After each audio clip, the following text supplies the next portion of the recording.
Well, hello, everybody, and welcome to the next episode. But I'm not an artist. I know I've heard that several times from people. Here's what's happening on the farm. So we're in the middle of October, and I am packing up to head up to New York for Rhinebeck. We'll be leaving in a few days. We're really excited about the show and excited about being up in the northern area. This is the first time that we've done any significant travel in 2 years. Staying in a hotel, eating out all of your meals. It's a little nerve-wracking, and it's also kind of exciting at the same time. So, needless to say, packing lots of cute masks and hand sanitizer and all that kind of jazz. As far as here exactly on the farm, so a lot of the natural dye stuffs that are around are getting ripe and ready to use. So that would include pokeberries. I did some dyeing with them last week. Really exciting. Got some beautiful, beautiful fuchsia colors. Now we just have to see if the recipe I used gives any kind of color fastness. Pokeberries are known as kind of being fugitive or, not staying on your yarn. So running some experiments on that. The black walnuts, this morning when I went out on my walk, a lot of the leaves are down from the black walnuts, and the black walnuts themselves are falling down as well. Again, last week I did some great dyeing with walnuts, learned something exciting about that, which I'll be sharing in a blog post of some sort. And also, this last weekend, we got new pullets, so new teenage chickens. So they'll be ready to lay eggs and replace some of the older ones that, chickens stop laying the eggs when they're around 2 or 3 years old. And they also, as they get older, at this time of year, their production starts going down because they molt. In the first year of their lives, they don't molt, and so you can get good egg production through the fall. I don't expect these guys to start laying eggs until probably early December.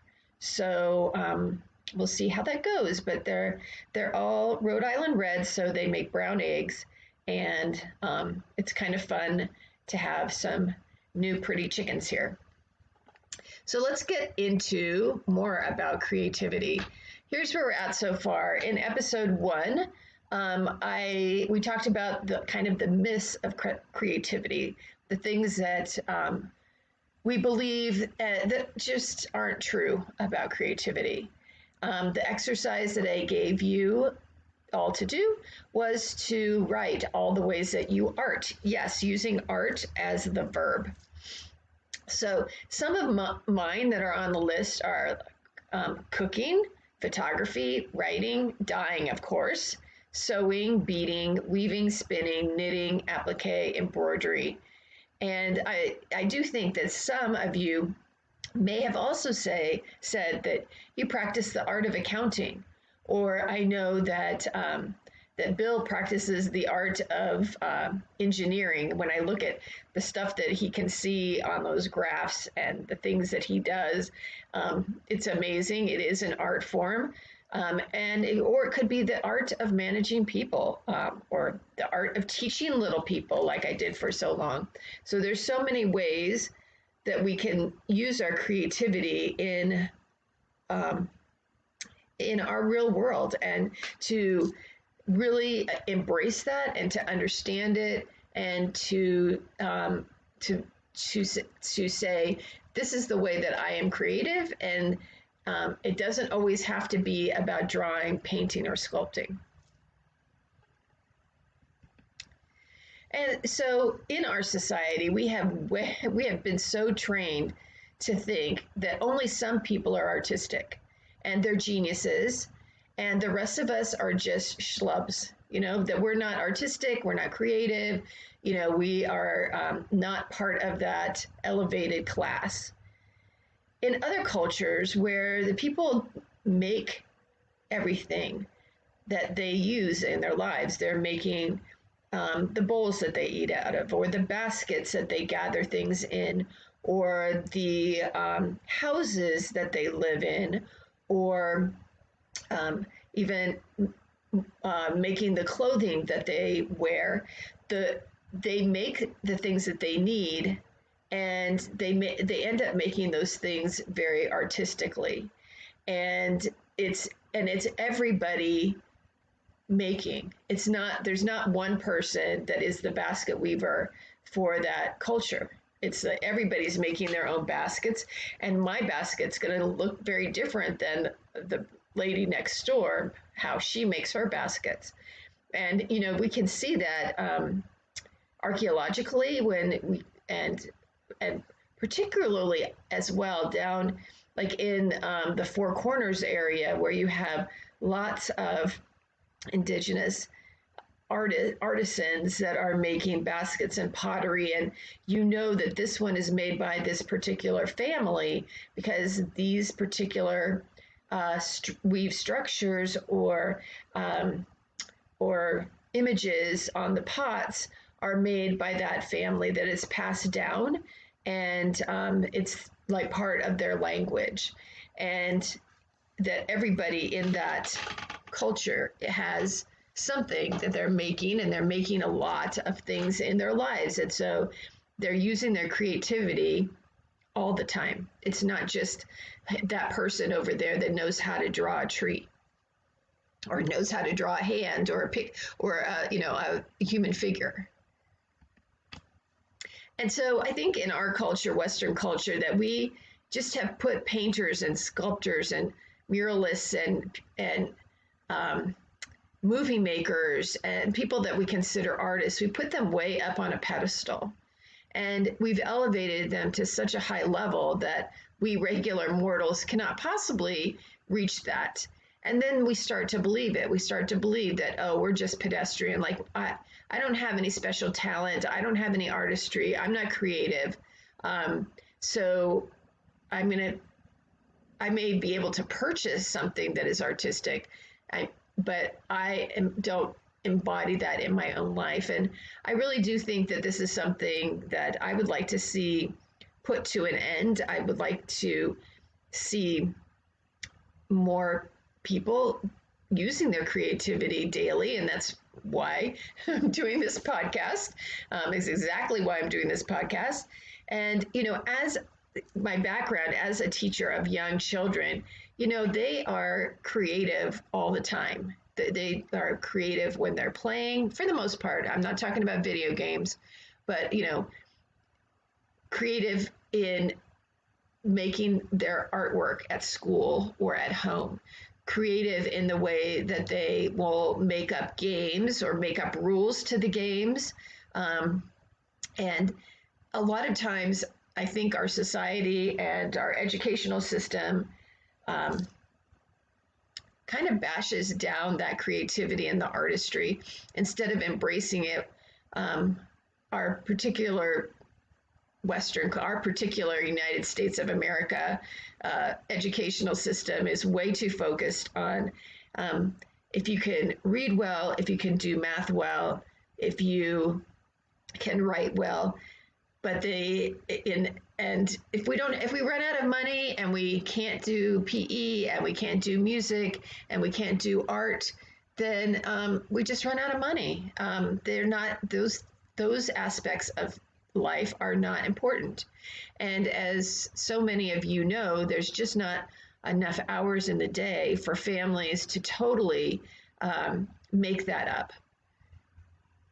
Especially when you look at the amount of homework. Thankfully, I've been out of public education for 2 years. Just before the pandemic, I quit to do this full time, and I forgot what I was going to say. I got so enthused about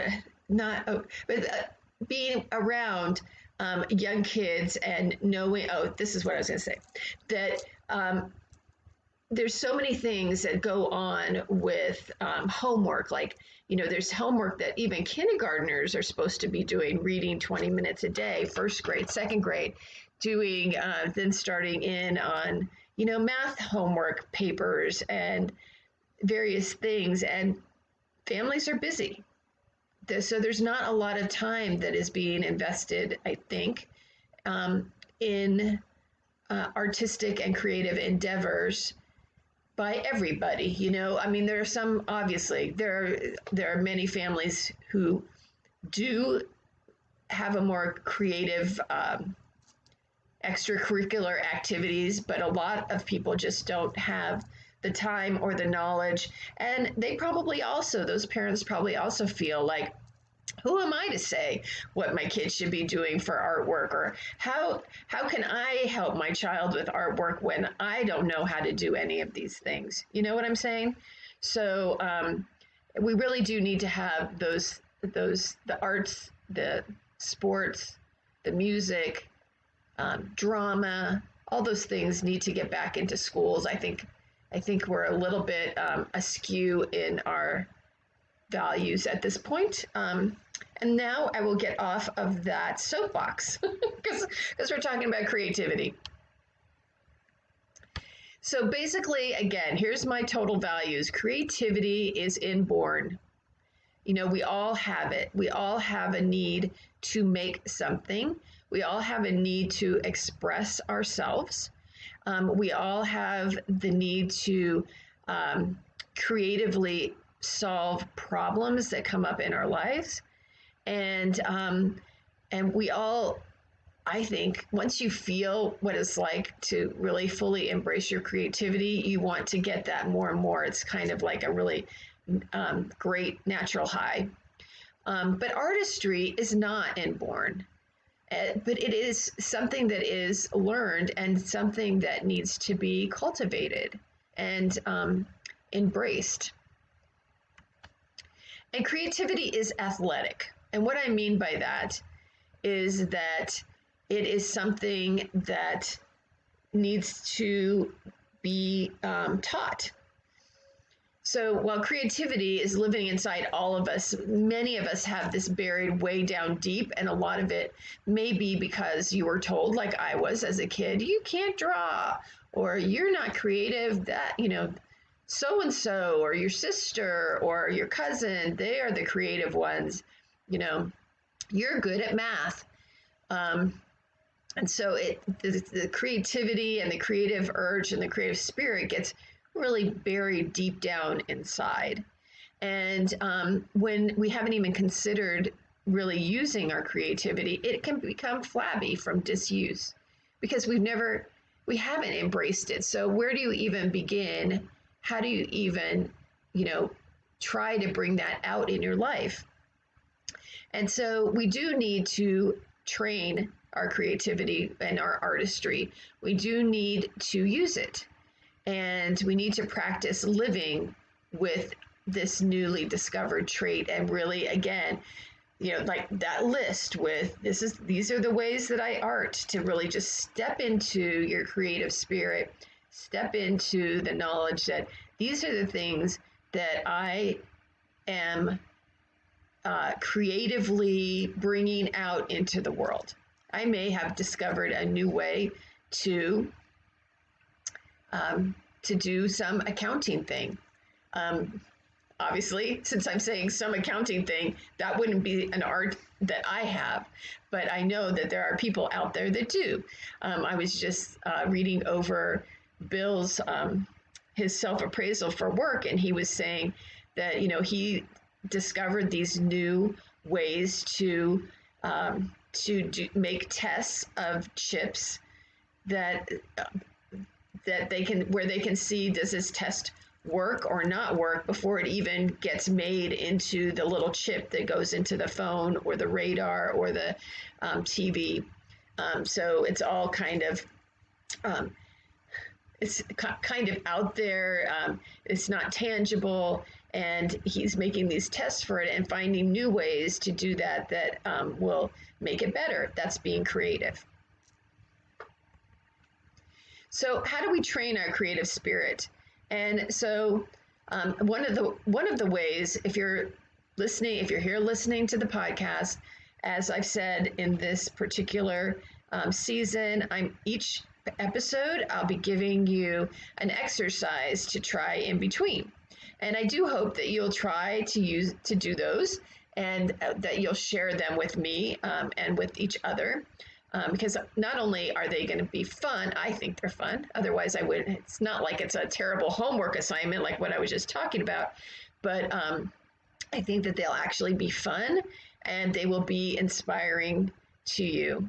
And it takes daily practice. So to do these exercises and then coming up with some daily practice that you can use 5 or 10 minutes a day to bring out that spirit. It's just like if you would go to the gym, or you take a walk, or you run a mile, or you do yoga every day. It's the same kind of thing. It's making a daily practice of your creativity.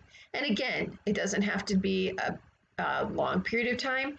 It doesn't need to take a lot of supplies, but to be the most effective, it is valuable to do it every day. So the practice, it can be in one area. You could say, okay, this week I'm going to do my creative practice in writing. So I'm going to do 15 minutes of writing. I'm going to write about my childhood, or I'm going to write about what happened to me yesterday when I was commuting to work, something like that. Or you can even do the morning pages from The Artist's Way, where it's writing about 750 words each morning. That's a practice that I do.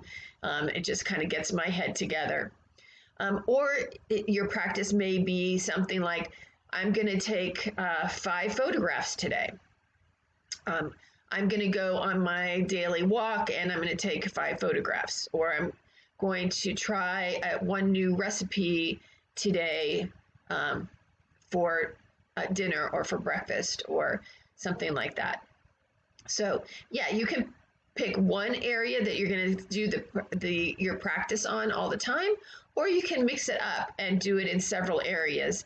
And you can do 5 photographs today, a new recipe tomorrow, writing a poem on Wednesday, that kind of a thing. But always stay, doing 15 minutes, 10 to 15 minutes, and I'm going to do it every day. And since hopefully from last time you did make your list of how you art, you can pick something off your list and do something off of that list that would take you 10 to 15 minutes each day, whether that's doing some stitching on a sampler, or doing knitting for 10 to 15 minutes while listening to music. It could be spinning something on the spinning wheel. There's so many different things that you can do as a daily practice, but the important part is daily and practice, and it doesn't have to be a long thing to do. And so it's always good to start with small steps. I think it's really important to pick a time frame that you can accomplish 10 to 15 minutes a day. I think it's really important to put it on your calendar. Make the time for yourself, just like you would if you're doing your trip to the gym or your yoga. And then give yourself some kind of reward each time you do the practice. So when I was developing my writing practice, it's really kind of dumb, but it worked for me. I gave myself a gold star sticker every time I completed the practice. And so that really helped me to acknowledge the work that I was putting in. And so I put the sticker on the notebook, and then pretty soon, once the notebook was filled, the front cover was almost totally filled with my star stickers, and it kept me going even even as an adult. It's nice to get stickers sometime, but doing some kind of little reward or acknowledgement that you put in your work. So here's your creativity exercise for this week, besides doing your daily practice. So this is the creative act of seeing. And this week, I'm suggesting that you do some window shopping. And I don't mean actually shopping.